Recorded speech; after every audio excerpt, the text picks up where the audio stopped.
Hello ವೀಕ್ಷಕರೇ, ನಮಸ್ತೆ. ಇವತ್ತು ಪೂರಿಗೆ ಆಲೂಗಡ್ಡೆ ಸಾಗು ಮಾಡೋದು ಹೇಗೆ ಅಂತ ತೋರಿಸ್ತಾ ಇದ್ದೀನಿ. ಮೊದಲಿಗೆ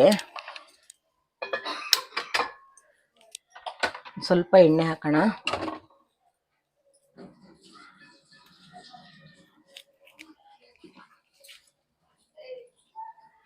ಎಣ್ಣೆ ಕಾದ ನಂತರ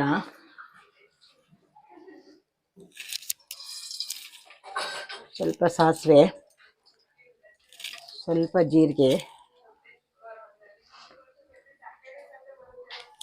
ಸ್ವಲ್ಪ ಉದ್ದಿನಬೇಳೆ ಹಾಕ್ತಾ ಇದ್ದೀನಿ.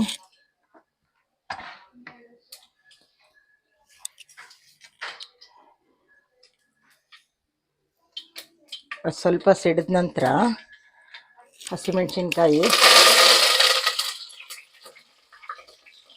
ಕರಿಬೇವಿನ ಸೊಪ್ಪು ಹಾಕ್ಕೊತಾ ಇದ್ದೀನಿ. ನಂತರ ಅದಕ್ಕೆ ದೊಡ್ಡ ಗಡ್ಡೆ ಹೆಚ್ಚಿರೋಂಥ ಈರುಳ್ಳಿ ಹಾಕ್ತಾ ಇದ್ದೀನಿ.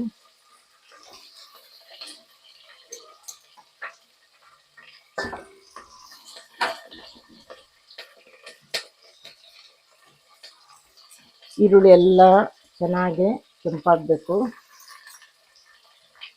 ಇದು ಸಾಗು ಪೂರಿಗೆ ಚಪಾತಿಗೆ ಎಲ್ಲ ತುಂಬ ಚೆನ್ನಾಗಿರುತ್ತೆ.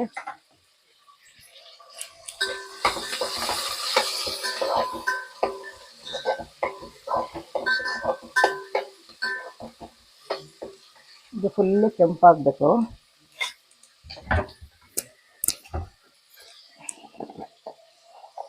ಇದಕ್ಕೆ ಸ್ವಲ್ಪ ಅರಿಶಿನ ಪುಡಿ ಹಾಕ್ತಾ ಇದ್ದೀನಿ.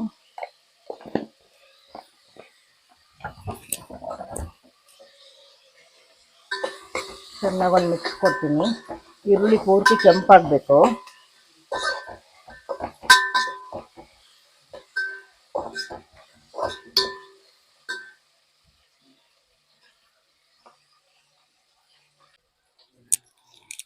ಇದಕ್ಕೆ ಒಂದು ಹೆಚ್ಚಿರೋಂಥ ಟೊಮೊಟೊ ಹಾಕ್ತಾ ಇದ್ದೀನಿ.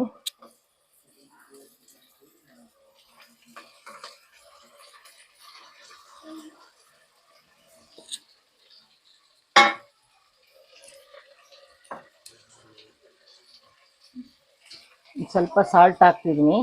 ಈರುಳ್ಳಿನೂ ಇದ್ರ ಜೊತೆ ಚೆನ್ನಾಗಿ ಬೇಯುತ್ತೆ. ಈರುಳ್ಳಿ ಉಪ್ಪು ಹಾಕೋದ್ರಿಂದ ಈರುಳ್ಳಿನೂ ಬೇಗ ಸಾಫ್ಟ್ ಆಗುತ್ತೆ, ಟೊಮೊಟೊನು ಸಾಫ್ಟ್ ಆಗುತ್ತೆ. ಸ್ವಲ್ಪ ಹೀಗೆ ಫ್ರೈ ಮಾಡಿ.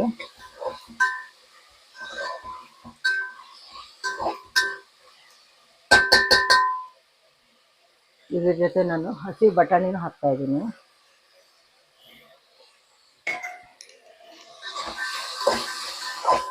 ಇದು ಸ್ವಲ್ಪ ಬೇಯಲಿ ಟೊಮೊಟೊ ಎಲ್ಲ ಸ್ವಲ್ಪ ಮೆತ್ತಗಾಗಲಿ. ಇದು ಪುಡಿ ಎಲ್ಲ ಏನು ಯೂಸ್ ಮಾಡೋದು ಬೇಡ, ಹಾಗೇ ಚೆನ್ನಾಗಾಗುತ್ತೆ. ಇದು ತೋರಿಸ್ತೀನಿ ಸಾಗು ಯಾವ ಥರ ಅಂತ.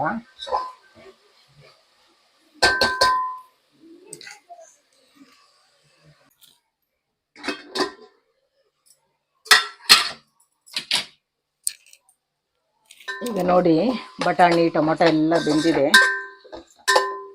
ಈಗ ನಾನು ಇದಕ್ಕೆ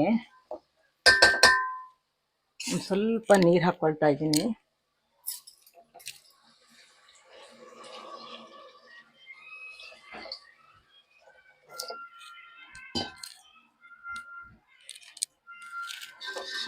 ನೀರು ಹಾಕ್ಕೊಳ್ತಾ ಇದ್ದೀನಿ.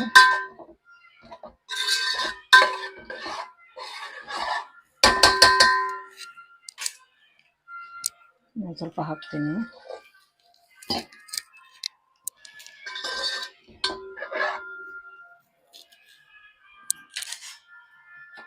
ಇದಕ್ಕೆ ನಾನು ಎರಡು ಆಲೂಗಡ್ಡೆನ ಬೇಯಿಸ್ಕೊಂಡು ಸಿಪ್ಪೆ ತೆಗೆದು ಈ ಥರ ಮಾಡಿಟ್ಕೊಂಡಿದ್ದೀನಿ. ಈಗ ಇದಕ್ಕೆ ಇದನ್ನು ಹಾಕ್ತಾ ಇದ್ದೀನಿ.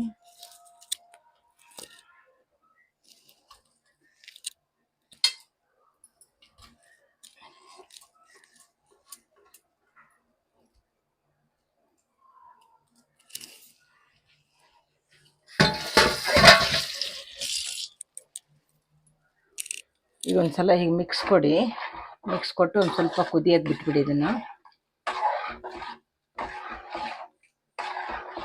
ಸ್ವಲ್ಪ ಕುದಿಯೋಕೆ ಬಿಡೋಣ. ಇದನ್ನು ಯಾವ ಪುಡಿನೂ ಏನೂ ಬೇಡ ವೀಕ್ಷಕರೇ, ಭಾರಿ ಚೆನ್ನಾಗಾಗುತ್ತೆ ಇದು ಸಾಗು.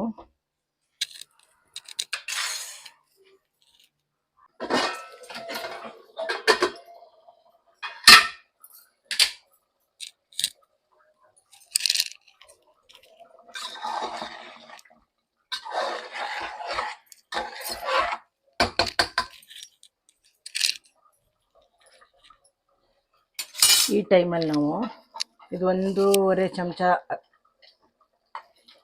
ಕಡಲೆ ಹಿಟ್ಟನ್ನು ನೀರಲ್ಲಿ ಕಲಿಸ್ಕೊಂಡು ಇದಕ್ಕೆ ಹಾಕ್ತಾಯಿದ್ದೀನಿ. ಇದು ತಿಕ್ನೆಸ್ ಬರುತ್ತೆ ಅನ್ನೋದಷ್ಟೇ, ಆದರೂ ರುಚಿ ಚೆನ್ನಾಗಿರುತ್ತೆ. ನೀವು ಒಂದ್ಸಲ ಟ್ರೈ ಮಾಡಿ ನೋಡಿ.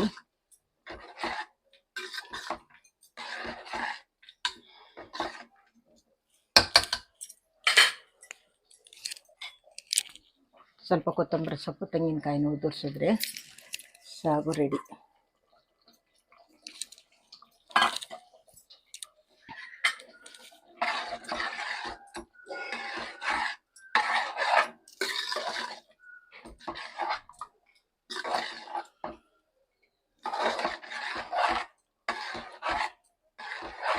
ನೋಡಿದ್ರಲ್ಲ ವೀಕ್ಷಕರೇ, ಯಾರೆಲ್ಲ ನನ್ನ ಚಾನಲ್ಗೆ ಸಬ್ಸ್ಕ್ರೈಬ್ ಆಗಿಲ್ವೋ ಸಬ್ಸ್ಕ್ರೈಬ್ ಆಗಿ, ಲೈಕ್ ಮಾಡಿ, ಶೇರ್ ಮಾಡಿ. ವಿಡಿಯೋ ಇಷ್ಟ ಆಗಿದ್ದರೆ ಮಾತ್ರ ಮಾಡಿ. ಓಕೆ, ಬಾಯ್. ನೆಕ್ಸ್ಟ್ ವಿಡಿಯೋದಲ್ಲಿ ಸಿಗೋಣ.